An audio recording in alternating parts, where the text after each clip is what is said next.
James Hood with James Hood Guitar Repair here. Today I pulled the bridge off an old Guild D40 acoustic guitar. It's been a real booger. There's a lot of glue buildup that I have to scrape off, and it's time consuming and tedious. Watch.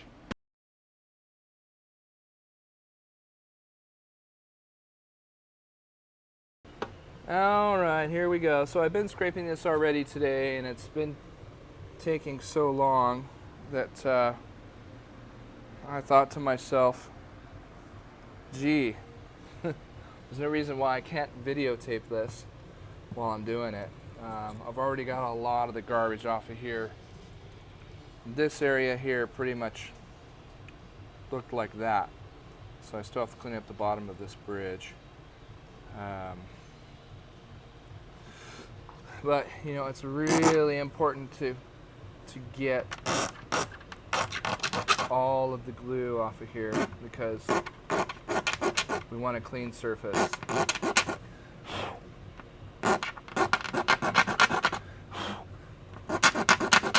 The scraper that I'm using is just your average razor blade that you can get at your neighborhood hardware store.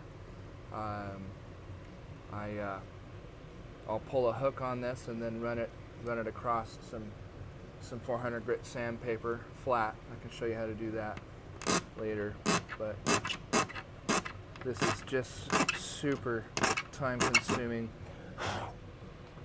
Sometimes I wonder why I don't charge more for bridge glues. And sometimes they're easy and sometimes they're not. Actually, if you're repairing guitars, kind of might want to get the word easy out of your vocabulary because that one will get you in trouble.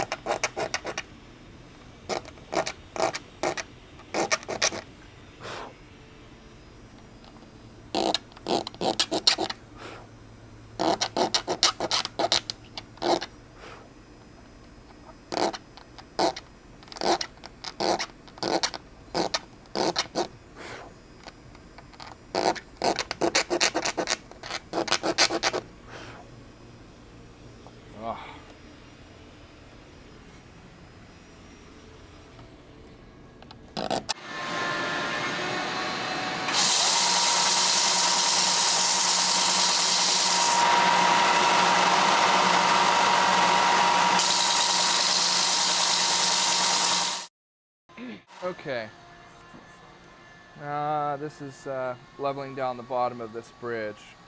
You can see this is what I was able to do on the belt sander, but I just didn't want to go too heavy because, you know, this bridge is already thin on the wings. So we really have to be careful how much material we remove off of this thing. So I'm going to use my flat surface here.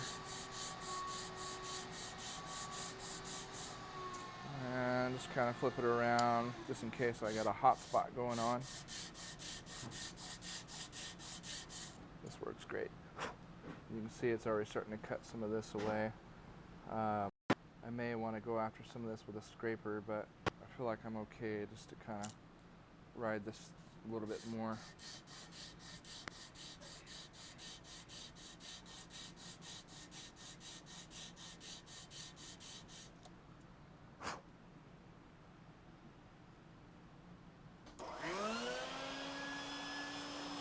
Kind of want to vacuum up this dust. Because it'll build up underneath what you're sanding and you'll end up getting an uneven surface if you're not careful. I'm kind of spreading the pressure out. Let's hit this with some naphtha. See what we got. There goes all the dust. Whoops.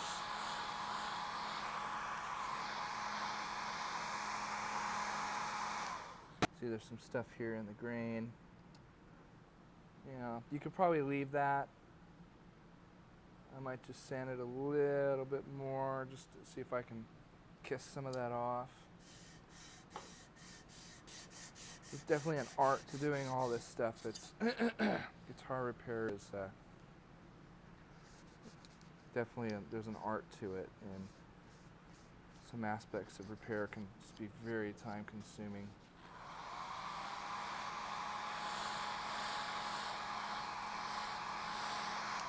I'm happy with that. Some of that stuff's deep in the grain there. I'm almost there. What the heck? Let's do this.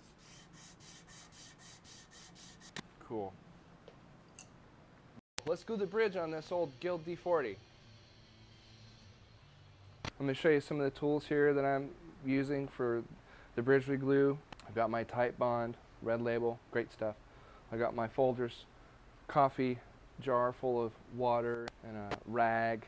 I've got my M16 cleaning brush. I dip that in the water to help clean up glue. I've got my long reach clamps for gluing down the wings of the bridge. And then I've got my 2.5 inch reach clamps. These are the brown ones here that I use more for reaching up through the center. Got my cauls. I'm going to use cauls for 2 reasons. So you don't mar the wood, and also so that you can help spread out pressure. Masking tape and a scraping stick for scraping up glue. Let's do this. Alright, cool. I switched to my wide angle lens here so we can get some better shots. So this bridge is pretty much ready to go. One of the first things I want to do, oh I forgot, you know what? Paper towels. So I want to put tape on the inside here to block the hole so that it keeps glue from dripping down inside. Right, so I stuffed the paper towel inside of here because just in case there's some drips. So now I want to stick my hand in here and just poke a little hole through the high E and through the low E bridge pin hole. And I like to use these old bridge pins. Every bridge reglue is going to be different, quite honestly. I like using these old bridge pins to keep the bridge in place. There's different ways of doing it. Some guys put pins in underneath. There's different ways to get the same result. But I feel good about this. We have a good alignment here. Something that you really might want to think about doing is doing something called a dry run. This gives you a good idea how you're going to approach this, because once you put the glue down, there's no turning back. I mean, you can turn back, but it's just kind of a mess. This will give me a good idea if we've got clamps that are fighting us. Yeah, like this one, I don't like how that feels right now. So I want to pull this caul forward. Sometimes you have to make a custom caul to get the pressure distribution correct.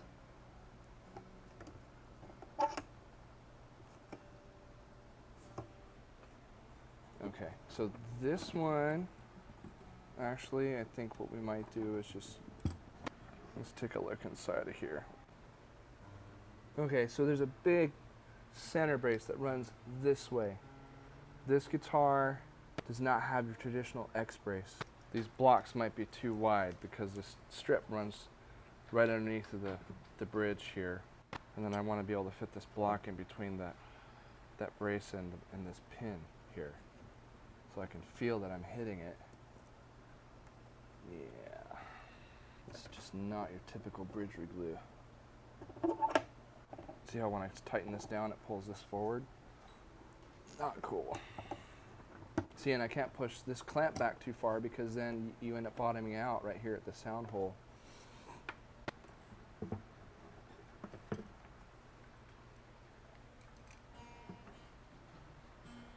Okay, we got to rethink this one here. Alright, cool. I got this. So I had to stack a few shims in underneath of here to get this block here to cock this way just a little bit. So it's a little more what I was looking for.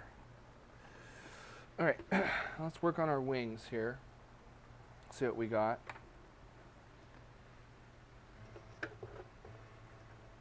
Okay, that seems to feel good right there.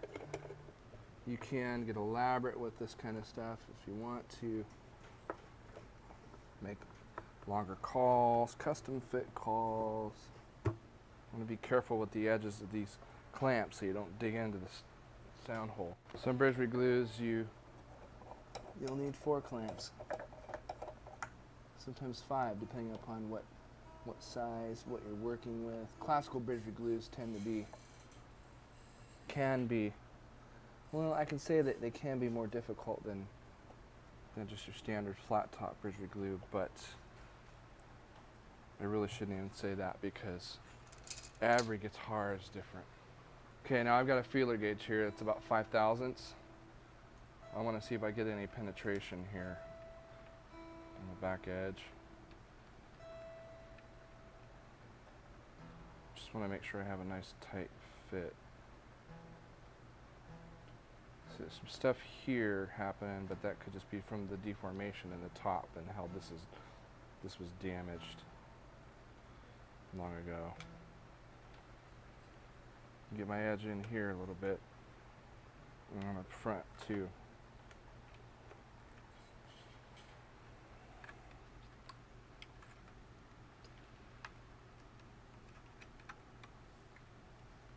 See, I really don't want to see that. I'd really like to get that as clean as possible. So I'm gonna grab. I think I should use some bigger calls. Maybe some calls like this, just some bigger pieces. Help spread out the pressure a little bit more and not have it be so centralized.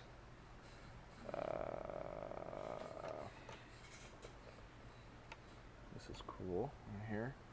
It kind of overhangs though, so my cleanup's going to be a little bit more difficult. This seems a little more appropriate right here. We'll see what we got. This is cool because this piece will flex a little bit with that cork in there. And Jiminy Christmas. Crying out loud, folks.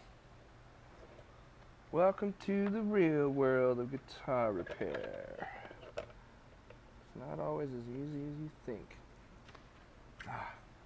Still not happy with that. Such a dadgum perfectionist. Okay, I had to make a call that would work better for this. I took a piece of mahogany like this and kind of rounded the edge so we wouldn't dig an edge into the top of the bridge wing. All right, so we're gonna do the same thing over here. And again, this is the dry run. See, imagine if you had started this job and you said, I'm just gonna glue this on, and you think you're gonna be able to use the same calls that you usually use for like a typical Martin style bridge, and you find out that you are so wrong. All right, so do the same thing over here. Still a little bit wide for me. Let's see.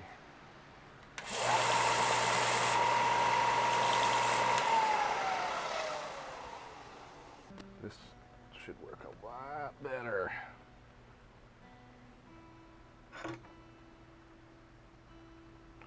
Okay, so let's get in here with this. Slide this in, be careful of the top. This one's working fine over here. I'm kind of beginning to think that because of the direction of the grain on that call running this way, that it might be flexing a little too much. And grab a piece of wood here, a piece of maple. Oh yeah, baby. I think we're ready to go here.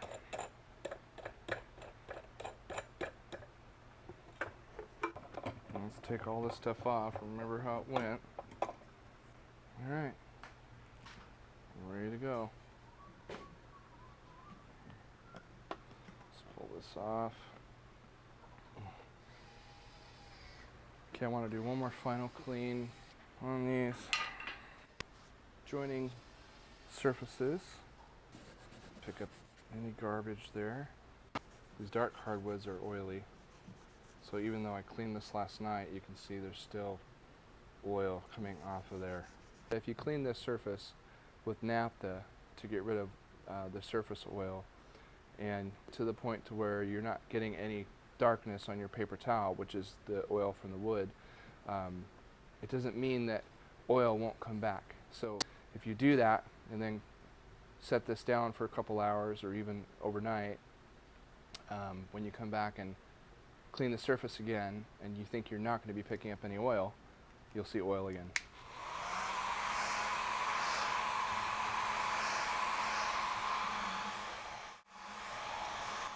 And here we go.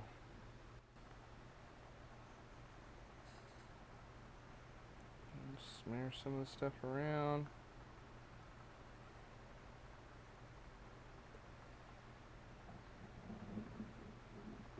Do both surfaces. You want to make sure you use enough glue. You want to see squeeze out. Okay, that's good there. Make sure your hands are clean. I know mine are, I just washed them. Smear this around. I've pulled a lot of bridges off of guitars and found just drizzles of glue because, well, that's just what I've found. And it's funny to see those are the bridges that have popped off. So you want to make sure you get a good coverage here. Okay? You can go ahead and put this down. If you don't like glue on your fingers, then this probably isn't for you. It'll wash. I do like to try and stay somewhat clean when I'm doing this. Okay, so got our pins in. Press that back there. I just want to scrape up some excess right now. Do a little pre-cleanup before we put the clamps on.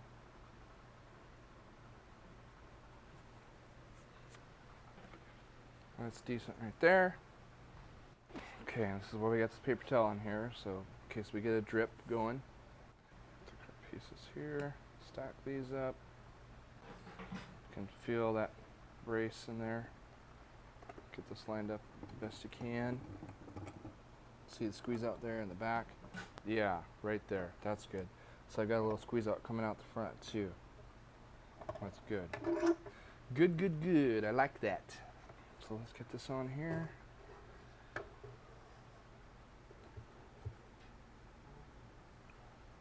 About where we were. Right here. Dun, dun, dun. Crank this down. See it squeeze out coming out here. You can see it squeeze out front and back. I want to see if this is in a good place. And even after a dry run, sometimes things don't go as smoothly as you would like them to go. So you just have to figure it out. Try to work quick. All right, that's working there. Well, let's get the other one on. Okay, good. So you can scoop this stuff up. As this stuff starts to dry, it forms a skin. It makes it a little bit easier to scoop up, opposed to when it's really, really wet. Okay, so that's good. I don't know about this one over here, how much this is. That's good. I got squeeze out.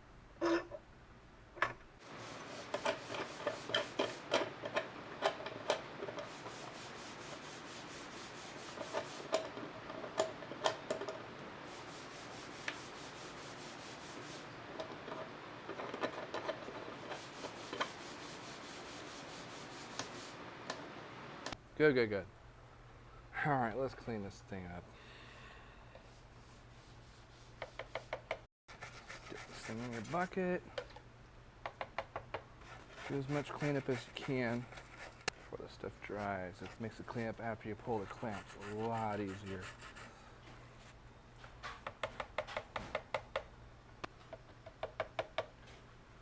Be really careful if you're using one of these brushes about leaning it over too far, because this edge will dig into the top of the guitar. I learned from my mistakes. I made mistakes in the past, and you gotta learn from them. Okay, I think that's pretty good right there. You might see more squeeze out pop out once you put this on your rack or wherever you put it. That's all right. If you feel like it, you can scoop it up or just clean it up later. All right, so before you get on that one, can you set up the Telecaster for Cameron? It's going to be under Capato. Let's get that going. All right, cool. So there you have it. We've gone through some of the tools that I use and how I glue a bridge on an acoustic guitar and the kind of things that you can run into that can set you back a little bit. Sometimes you got to make custom calls and move things around just to get your pressure distribution set up correctly so you get a good glue up. So planning is really important. Well, there you have it. Hope you've learned something today from this. And remember, tune in to our YouTube channel, subscribe, and share with your friends. There's more videos to come. JamesHoodGuitar.com.